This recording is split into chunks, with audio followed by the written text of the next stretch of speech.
Estelle Zinstag, je vous invite à intervenir. Vous pouvez, je ne sais pas si on vous verra suffisamment bien si vous restez à votre place.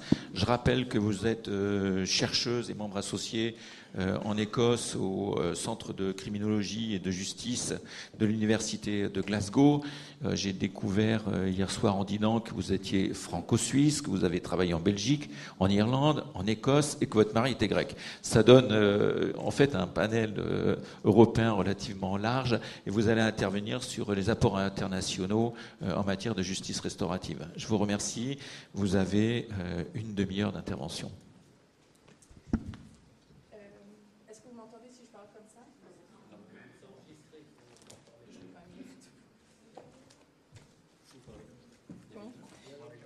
Ouais, mais si je veux faire ça en même temps, je vais essayer. Merci beaucoup pour m'avoir aujourd'hui. Je voudrais vraiment remercier les organisateurs pour cette initiative.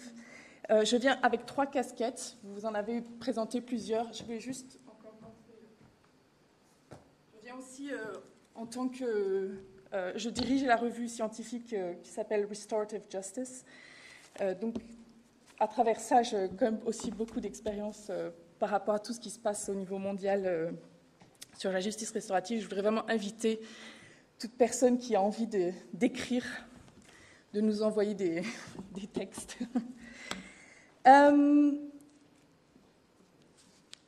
Je vais parler de justice restaurative et de sa possible utilisation élargie, autant dans le type de crimes qui peuvent être couverts que par les programmes et leurs diverses utilisations, en examinant des exemples de pratiques internationales. Quelques mots sur mes origines ont déjà été dites, donc je ne vais pas me répéter, mais voilà, j'ai beaucoup baroudé. J'ai été pendant 8 ans maintenant en Belgique, où j'ai travaillé pour le Forum européen pour la justice restaurative et après pour l'Institut de criminologie. Et là, j'ai dirigé 2 grands projets pour la Commission européenne qui étaient tous les 2 sur la justice restaurative. Un qui était sur une pratique dont je vais parler, la conférence, enfin ce que je vais appeler la conférence ici, et un autre grand projet que j'ai fini assez récemment qui était sur l'utilisation de la justice restaurative dans le cas de violences sexuelles, et dont je vais aussi parler un peu aujourd'hui. J'ai récemment donc déménagé à Glasgow et je continue ce genre de recherches là-bas. Donc dans la présentation d'aujourd'hui, je vais parler je vais parler très vite un peu théoriquement de la justice restaurative pour vous placer dans quelle justice restaurative j'ai recherché, dans quelle approche je me situe. Et après, je voulais vraiment parler des 2 applications que je connais bien et où je vais juste vous montrer quelques exemples de ce qui se passe ailleurs. Les origines, je ne vais pas trop en parler, dans le sens où je pense que la plupart de vous en connaissent déjà. Et je vais plutôt parler des définitions. Il est bien connu qu'il y a qu'il n'y a pas de définition acceptée par tout le monde, parce que la signification de la justice restaurative dépend beaucoup de l'aspect ou de l'objectif que l'on veut mettre en valeur ou adresser. Il existe beaucoup de définitions et il y en a une qu'on cite très régulièrement, c'est celle de Marshall, que vous connaissez certainement. Il y a aussi celle d'un processus restauratif qui a été érigé pour les Nations Unies. Mais comme mon collègue Laude avait argumenté dans ses écrits, ces définitions ont plutôt tendance à mettre l'accent sur le résultat que simplement sur le processus. Le processus est considéré par un certain nombre comme devant être un objectif à part entière, car il peut être extrêmement important pour les différents acteurs impliqués et peuvent avoir un résultat que ni le système judiciaire conventionnel ni les programmes de justice restaurative pure peuvent espérer réussir. Je suis donc une définition qu'il avait écrite avec Gordon Bazemore,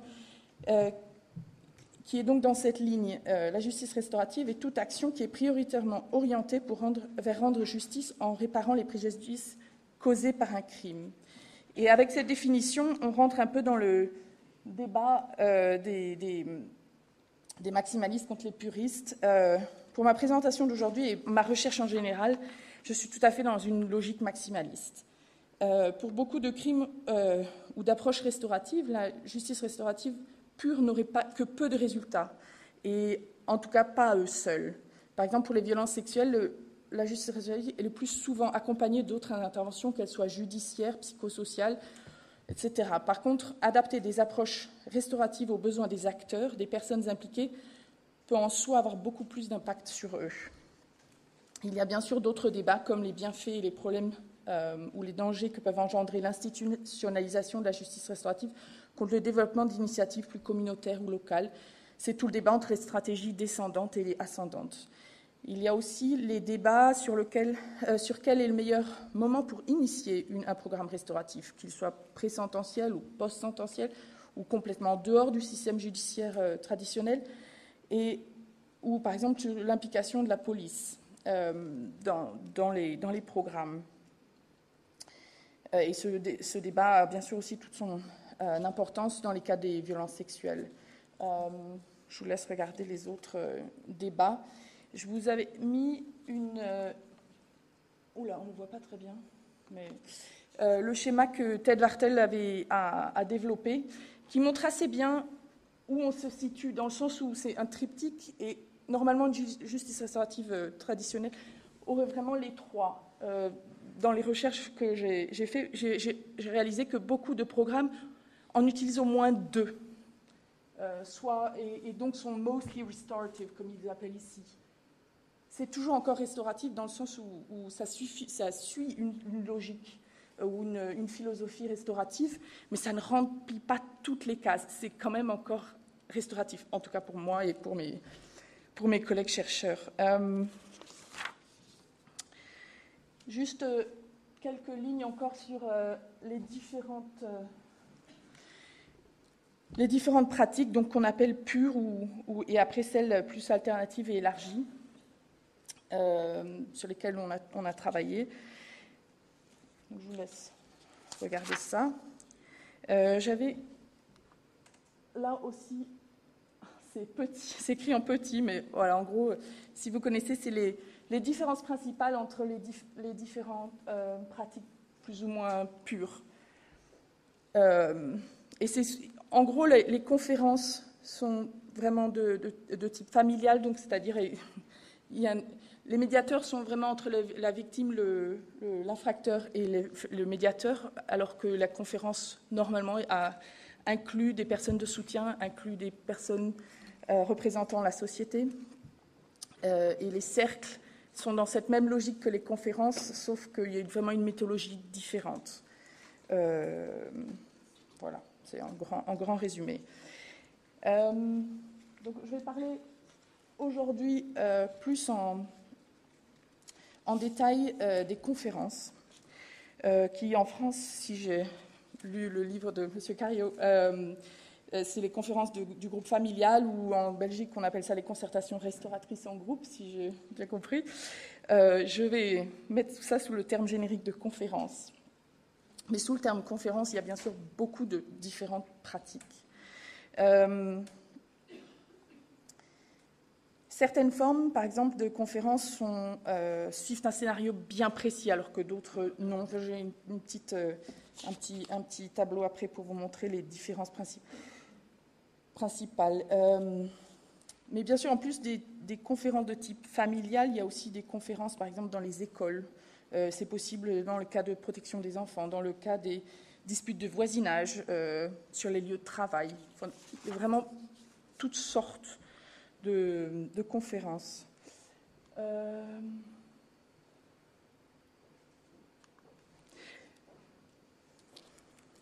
ne sais pas pourquoi le haut, il est... Ouais, c'est pas grave.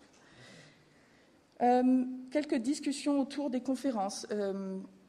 Sont-elles, par exemple, appropriées plutôt pour les crimes mineurs ou plutôt pour les crimes graves ? Par exemple, en Irlande du Nord, depuis le début des années 2000, un juge ou un procureur doit, par la loi, référer tout jeune ayant commis un crime, tout sauf les meurtres, pré-sentence, au service qui organise les conférences. Et le juge doit se justifier s'il ne décide de ne pas référer le jeune. Le résultat de la conférence lui est transmis à la fin, et il doit donner son aval quant au résultat. Mais il est rare qu'il aille contre ce qui a été décidé. Et cela remplace normalement le cas devant le juge. Enfin, du coup, et ça ne criminalise pas le jeune. C'est un peu ça. En Belgique, par exemple, la justice restaurative est disponible pour tous les crimes et en général en parallèle à la justice conventionnelle, ou si le juge ou le procureur le décide, il peut remplacer. Donc ça peut aller dans les deux sens. Par exemple, les débats sur la participation de la police ou pendant les conférences, par exemple en Australie, dans bien des cas, c'est la police qui organise les conférences elle-même. Par contre, aux Pays-Bas, où on avait interviewé beaucoup de gens qui faisaient des conférences dans les communautés, la police n'y a aucun rôle, n'est pas autorisée à venir. Enfin, c'est vraiment complètement une approche différente. Sont-elles onéreuses ou compliquées à mettre en place? Par exemple, en Belgique, beaucoup des médiateurs qu'on avait interrogés, on s'est rendu compte qu'il y avait beaucoup plus de médiation. On a demandé pourquoi, et plutôt que des conférences.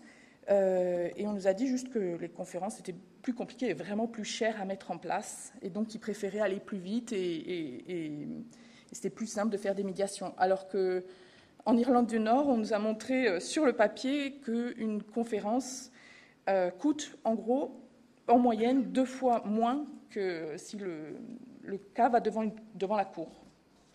Donc il y avait un vrai gain au niveau financier. Donc c'était là où je vous avais parlé des deux différents types de conférences principaux. Et en gros, beaucoup des conférences qui existent aujourd'hui à travers le monde, qui sont pratiquées à travers le monde, sont basées sur l'un ou sur l'autre modèle. L'un est vraiment partie intégrante du système judiciaire, alors que l'autre est plutôt une alternative, une diversion. Le type néo-zélandais sont plutôt pour des crimes sérieux et graves, et les australiens, c'est plutôt pour les moins sévères. Là, la police, on voit vraiment la différence d'approche. Pour les avocats aussi, le temps privé et le script.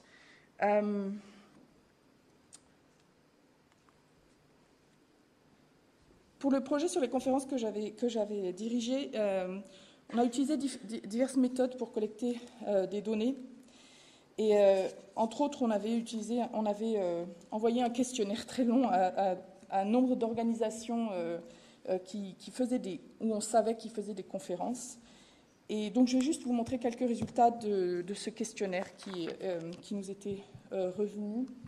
Pardon, voilà. Ça, c'était les pays où on a trouvé vraiment des conférences qui se faisaient. Donc, c'est une pratique déjà assez internationale. Je vais juste avancer. Ça, c'était par rapport à la médiation. On faisait une différence. Et on voyait qu'en Europe, les médiations avaient quand même été plus développées que les conférences. Ça, c'était assez intéressant comme résultat, dans le sens où nous, on s'attendait que c'était vraiment une pratique nouvelle, alors qu'on se rendait compte que dans beaucoup de pays, ça existe déjà depuis plus ou moins 10 ans. Donc, c'était... Voilà. En même temps, ce n'est pas plus vieux que 10 ans. Donc, voilà, la dernière décennie a quand même beaucoup changé. Ça, c'était sur les objectifs qu'on voulait atteindre avec les conférences. Je vais juste vous montrer encore celle-là, où c'était les types de crimes qui sont couverts par les conférences. Donc, on voit que c'est quand même assez large. C'est écrit tout petit, mais en gros, c'est tout ce qui est autour des vols et des agressions. Ce sont quand même les crimes principaux pour lesquels on utilise les conférences. Qui peut référer et qui doit participer. Dans les conférences, c'est vraiment obligatoirement c'est l'infracteur et le médiateur, mais qui peut participer. Il y a quand même toute une ribambelle de personnes, bien sûr la victime. Et dans beaucoup de cas, on a du mal des fois à faire venir la victime, alors que on sait que pour un infracteur pour une bonne chance de réussite, la présence de la victime est tout à fait avisée. Alors ça, c'est les personnes qui peuvent participer, mais je vais avancer un peu. La plupart des conférences sont vraiment pour arriver à un accord avec les différentes parties. Et dans beaucoup de cas, les accords auxquels on est arrivé sont respectés. Le dernier qui était intéressant, c'était par rapport au statut du facilitateur. Il y a vraiment les deux, et il y a des grandes théories sur qu'est-ce qui est mieux. Chaque pays a des buts très stricts sur ça, mais en gros, la majorité sont quand même les facilitateurs sont des employés et sont payés pour faire leur travail.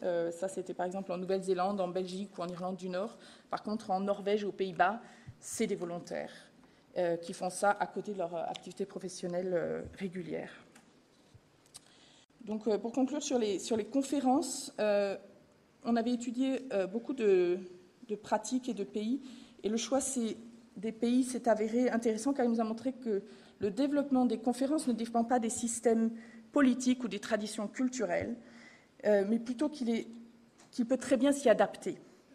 Certains pays ont développé leurs programmes avec succès, les ont documentés, régulièrement évalués, comme en Nouvelle-Zélande ou en Irlande du Nord.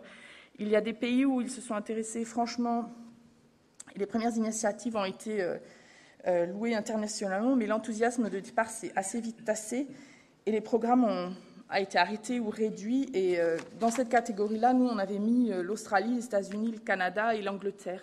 Bien que ça peut de nouveau changer, en Angleterre récemment, sous Cameron encore, donc c'est quand même assez récent, une enveloppe de 29 millions de pounds a été versée pour relancer la justice restaurative. Donc c'était un gouvernement conservateur qui décidait qu'il fallait vraiment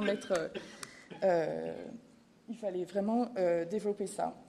L'Afrique du Sud, le Brésil, par exemple, sont des pays représentatifs de l'expansion très rapide de justice restaurative. C'est très actif dans ce domaine-là. Des pays comme la Belgique, la Norvège ou les Pays-Bas ont tous maintenant des programmes assez établis, des lois qui mettent ça en place et des systèmes très performants avec des approches très différentes. Mais ce qui montre la malléabilité, l'adaptabilité, mais aussi la nécessité de ces programmes. Les directives européennes ont certainement aussi aidé pour cet effet dans le développement européen.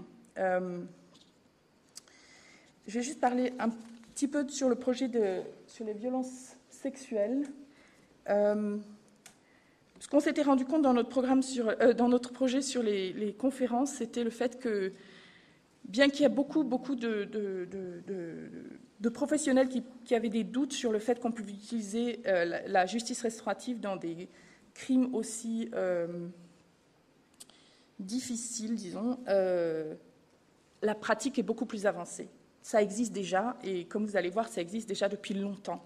Et en gros, les instigateurs principaux sont les victimes, c'est les demandeurs.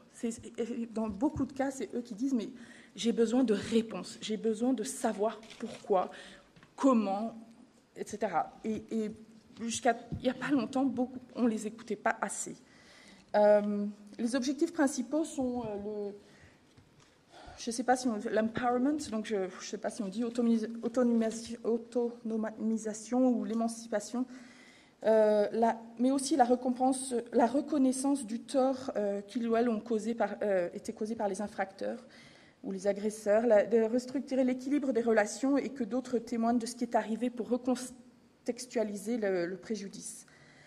La pratique peut se passer pré- ou post-sentence, ainsi que complètement en dehors du système judiciaire. Les pratiques de justice restaurative qu'on a trouvées dans les violences sexuelles, on a vu, sont proposées par beaucoup de gens très différents, comme les thérapeutes, la police, des juges, des avocats, des gardiens de prison, et bien sûr aussi des facilitateurs et des médiateurs.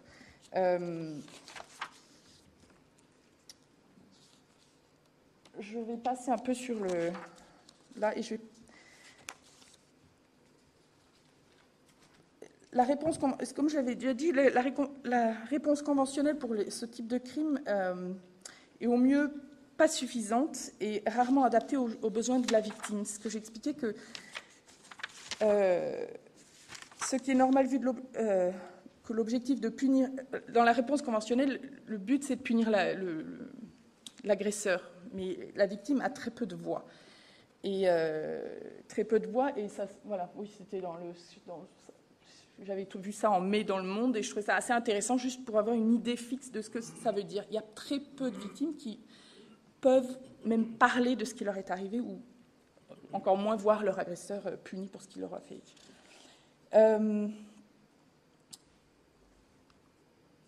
Dans le projet qu'on avait fait, on avait différents buts, parce que la recherche est tellement en retard dans ce domaine. C'était de rassembler des informations sur les différents types d'interventions, c'était trouver des programmes qui sont sous le radar, parce qu'en gros, il y a beaucoup de programmes, mais très peu parlent de ce qu'ils font, parce que justement, il y a toutes ces réserves par rapport à ces pratiques. C'était identifier les meilleures pratiques et voir surtout les problèmes et les difficultés, les dangers qu'il pouvait y avoir par rapport à ces pratiques. Nous, on a fait la différence sur les pratiques dites pures et les pratiques plus alternatives. Parce qu'on a vu qu'il y avait vraiment les deux, et donc on a vraiment essayé de chercher dans ces deux directions. Là aussi, on a utilisé une méthodologie très diverse. On a interviewé autant de victimes que aussi d'agresseurs que de beaucoup de professionnels. Et donc, je vais juste aussi montrer quelques résultats du questionnaire qu'on avait aussi fait. On voit pas du tout le... En gros, la grande majorité des pratiques qui existent aujourd'hui au niveau de l'utilisation de la justice restaurative sont dans le monde occidental. C'est le bleu, là, c'est l'Europe, et après, c'est l'Amérique du Nord. Mais il en existe un peu partout. Ça, c'était sur le cadre institutionnel pour ce genre de pratique. Et ça, c'était intéressant, c'était les financements pour ce genre de programme, qui sont quand même en grande majorité des financements publics. Un autre, encore une fois, assez intéressant, c'était la durée de vie depuis quand existent les pratiques de justice restaurative pour les violences sexuelles spécifiquement, et on voit que c'est depuis plus que 10 ans. Voilà, enfin bon, c'est en bas, là, cette colonne-là, c'est plus que 10 ans pour la majorité des programmes. Le type de modèle qui est utilisé de justice restaurative utilisé pour les violences sexuelles sont en majorité quand même des médiations qui est assez logique, dans le sens où beaucoup des victimes et des agresseurs qui vont accepter de se rencontrer n'ont pas envie de le faire devant des membres de la famille, des membres... donc ça se passe souvent à 3 ou, disons, avec des professionnels, mais pas vraiment d'autres personnes.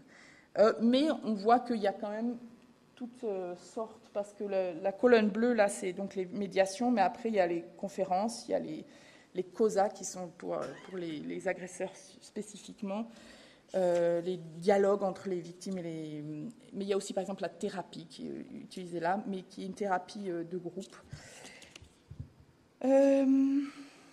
Ça, c'est les personnes... Oh là, on voit rien du tout. Ouais. C'est les personnes avec qui les programmes travaillent, et c'était par rapport aux mineurs et aux adultes. Donc, on voit que la colonne du milieu, qui est la colonne où il y a la majorité, travaille autant avec des mineurs qu'avec des adultes.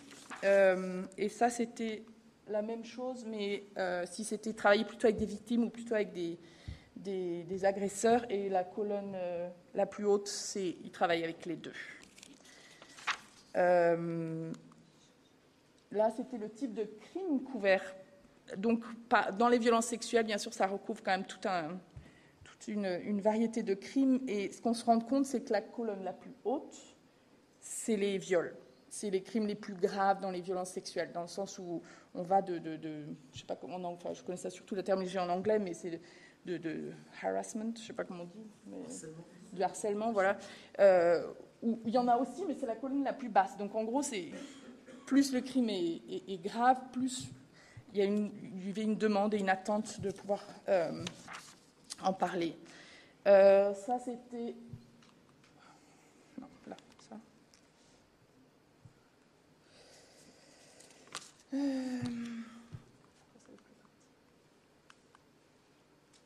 Excusez-moi, ça avance plus. Mais de toute façon, je vais continuer. Je voulais juste vous parler si j'ai encore 1 ou 2 minutes. Oui. Vous parler d'un ou deux exemples, juste vous raconter des exemples de personnes avec qui on a parlé d'histoires. Je voudrais juste vous raconter 2 ou 3 histoires de cas où nous avons rencontré une dame en Irlande, une jeune femme active, qui a été violée il y a à peu près 10 ans. Rentrant le soir du travail, elle a été agressée par un inconnu quand elle rentrait à pied chez elle. C'est un viol très violent. Le violeur a été arrêté, a été condamné, a reçu une peine de 9 ans, et donc elle est en prison. Elle a même pu participer comme victime au cas, et elle a pu raconter son histoire d'elle-même, mais la personne ne l'a jamais regardé, il n'a jamais reconnu qu'il avait fait quoi que ce soit de mauvais, etc. En gros, 9 ans sont passés, et quand le moment arrivait où elle savait qu'il allait sortir de prison, tout d'un coup, sa vie s'est arrêtée. Elle pouvait plus, il y avait plus de... Il fallait qu'elle puisse... Elle avait tout le temps l'impression qu'elle allait le voir en ville, lui rencontrer, elle allait... et pour elle, c'était extrêmement important de pouvoir juste lui parler, le rendre humain, parce que pour elle, elle avait juste cette image bloquée de la dernière fois qu'elle avait vu cet homme sur elle, et il fallait qu'elle puisse changer ça. Elle parlait de changer de disque dans sa tête pour pouvoir... et donc, elle est allée voir ma collègue irlandaise qui est psychologue et qui est médiatrice, et elle lui a dit qu'est-ce qu'il faut que je fasse, comment est-ce que je peux, parce qu'en Irlande, il n'y a pas de loi pour ça, il n'y a pas de soutien. Et donc, ça a été une assez longue bataille de 2 ans, où ils sont allés de service en service de la police à la probation, etc., jusqu'elle a pu rencontrer. On lui a dit dès le début que la personne qui l'avait agressé n'avait ni regret, n'avait pas d'empathie, a beaucoup hésité avant d'accepter de venir, finalement a accepté. Mais ils se sont rencontrés finalement il y a 1 an. Et il a accepté de répondre à ses questions. En gros, ils sont passés 2 heures ensemble dans une pièce et avec un médiateur. Et à la fin, soudainement, il lui a dit qu'il était extrêmement admiratif de sa démarche à elle, parce que bien sûr, lui, il n'aurait pas du tout voulu faire ça, mais qu'en gros, il regrettait et qu'il s'excusait. Et que voilà, et que en gros, elle disait, mais moi, en plus, les excuses, c'était pas ce qu'il me fallait. Il fallait juste que je puisse comprendre pourquoi et être sûre que ça m'arrive plus, quoi. Et donc voilà, ça c'était une autre expérience que on a interviewé un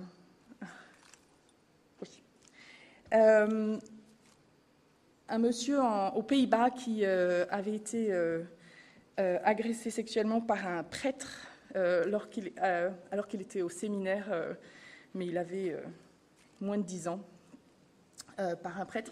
Et après plus que 50 ans, avoir intériorisé ça et avoir essayé d'oublier et d'avoir... ça lui s'est ressorti, et il avait une absolument obsession, c'était qu'il fallait qu'il puisse en parler avec ce prêtre. C'est très rare parce que la plupart de ces prêtres, 40 ans plus tard, ils sont morts. Donc le sien était encore vivant. Il avait 92 ans, il était à moitié sénile, mais il a accepté de venir. Et bien qu'il n'avait pas vraiment l'impression d'avoir fait quelque chose de mauvais. Dans ce sens-là, ça faisait partie de la vie à l'époque, ça faisait partie de l'éducation sexuelle des petits-enfants, de ce genre d'expérience. Il a accepté d'en parler avec la personne que nous avons interviewée, et il disait que ça lui avait vraiment permis de fermer ce chapitre de sa vie. Enfin, c'est pas qu'elle est fermée parce qu'il en parle et il a envie d'en parler, mais ça lui a vraiment permis de passer à autre chose et de rebâtir sa vie à lui, qui a été vraiment tombé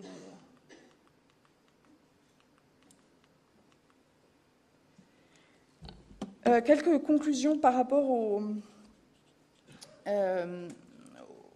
aux pratiques pour les violences sexuelles. L'institution, la législation est importante. Le travail et la collaboration entre organisations qui travaillent sur les violences sexuelles est extrêmement importante. Et par exemple, on a interviewé toute une équipe au Danemark. Ils avaient ce Copenhagen Network, qui était vraiment un exemple pour nous de ce qu'il faudrait être possible d'avoir, où vraiment tous les 3 mois, des personnes travaillant avec les victimes, des personnes travaillant avec les agresseurs, des thérapeutes, des médecins, des juges, des avocats, des policiers se retrouvaient juste pour quelques heures, tous les 3 mois, et discutaient de cas, et discutaient des problèmes qu'ils rencontraient dans les cas. Ils ne parlaient pas de détails, ils ne décidaient pas sur les cas, ils en parlaient juste. Et ça, c'est vraiment très, très important. Une autre chose qu'on a vue en Belgique, on trouvait vraiment important, c'était la possibilité d'avoir un point de référence pour les praticiens. Et c'était un forum qui s'occupait surtout des questions éthiques. Donc les praticiens pouvaient venir et poser des questions qu'ils rencontraient dans leur pratique de tous les jours. Et c'était vraiment important d'avoir ça aussi. Sinon, on est un peu perdu des fois parce qu'on rencontre beaucoup de questions très difficiles. Un autre des points, c'était les formations des médiateurs, où il faut vraiment qu'elles soient spécialisées pour faire de la violence sexuelle. On ne peut pas aller, en ayant fait quelques jours, ou même de la médiation normale, il y a quand même des dynamiques très différentes avec la violence sexuelle. Et pour finir complètement, juste, une des choses primordiales pour l'avancement de la justice restaurative, c'est que l'information soit accessible, que les victimes, les infracteurs savent que ça existe. Et ça, c'est vraiment le rôle des professionnels. L'autre chose que je voulais encore juste dire, c'est la préparation est primordiale. Donc, c'est pour ça la formation des facilitateurs est tellement importante. Et bien sûr, l'évaluation et la recherche sur les différents programmes pour pouvoir les améliorer, pour pouvoir les... Voilà. Et ça, c'est quelques-unes des... Les 3 en haut peuvent être téléchargés gratuitement sur le site du Forum européen. Voilà. Merci Estelle. On pourra diffuser cette étude ? Alors, elle est sur le forum. Sur les conférences, elle est donc on pourra en faire un lien sur notre site. Ouais. Très bien. Oui, je vous remercie beaucoup.